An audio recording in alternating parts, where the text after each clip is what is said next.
दोस्तों, आज हम बात करने वाले हैं भगवान बुद्ध के बारे में कि कैसे वो सिद्धार्थ से गौतम बुद्ध बने।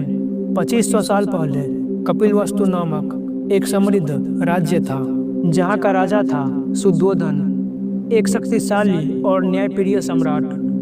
अपनी प्रिय रानी माया देवी के साथ वहीं राज करते थे। एक रात रानी माया देवी ने एक दिव्य सपना देखा।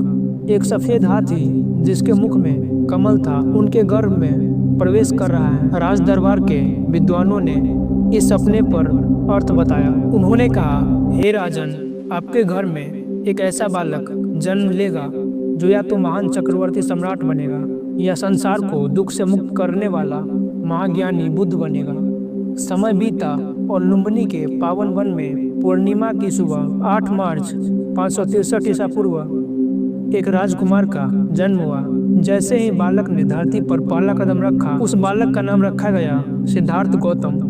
राजा शुद्धोधन नहीं चाहते थे कि उनका पुत्र संसार त्यागी बने, इसीलिए सिद्धार्थ को महलों की सुख सुविधा में पाला गया। सिद्धार्थ बचपन से ही शांत, करुणामयी और चिंतनशील थे। वे तलवार नहीं उठाते थे, लेकिन किसी घायल पक्षी को देखकर तड़प उठते थे। एक बार उनके चचेरे भाई देवदत्त ने एक हंस को तीर से घायल कर दिया। सिद्धार्थ ने उस हंस को उठाया, उसकी मरहम पट्टी की और कहा, जीवन उसका है जो उसे बचाए, न कि उसका जो उसे चोट पहुंचाए। राजा ने सोचा कि अब विवाह कर देना चाहिए, जिनसे संसार में मन लगेगा। राजकुमारी यशोधरा से उनका विवाह हुआ। बाद में एक पुत्र जन्मा जिसका नाम रखा गया राहुल। महल में उत्सव था, आनंद था, संगीत था, लेकिन सिद्धार्थ के मन में फिर भी एक खालीपन था। एक प्रश्न था, क्या यही जीवन है? एक दिन सिद्धार्थ ने नगर भ्रमण की इच्छा जताई। राजा ने पूरे रास्ते को सुंदर से सजाने का आदेश दिया ताकि सिद्धार्थ को सिर्फ सुख दिखे, लेकिन सत्य को कोई नहीं छिपा सकता।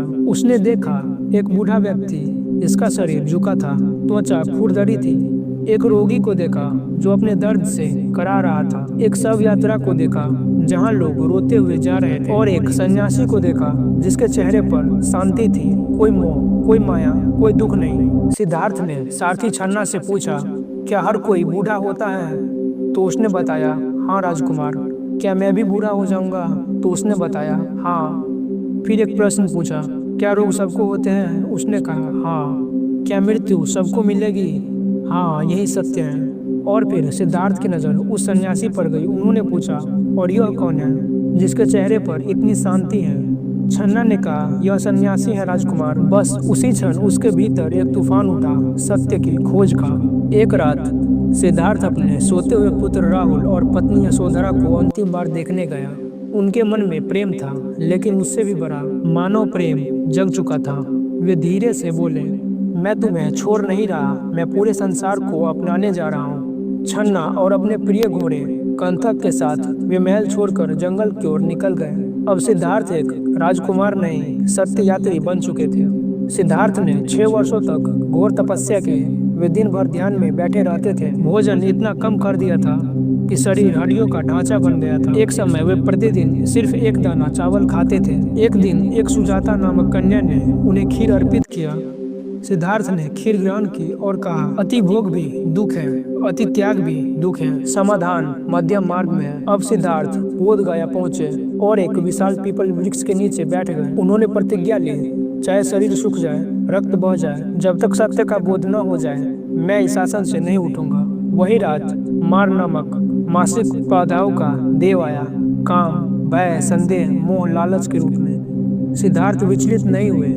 उन्होंने धरती को स्पर्श किया और कहा, हे धरा, तुम मेरी साक्षी हो। रात बीत गया, ध्यान गहरा हुआ और भोर की पहली किरण के साथ उनके भीतर पूर्ण ज्ञान प्रकाशित हुआ। उनका चेहरा खिल उठा, आंखें खुली और शब्द निकले, मैंने दुख का कारण देख लिया है और दुख का अंत भी देख लिया है।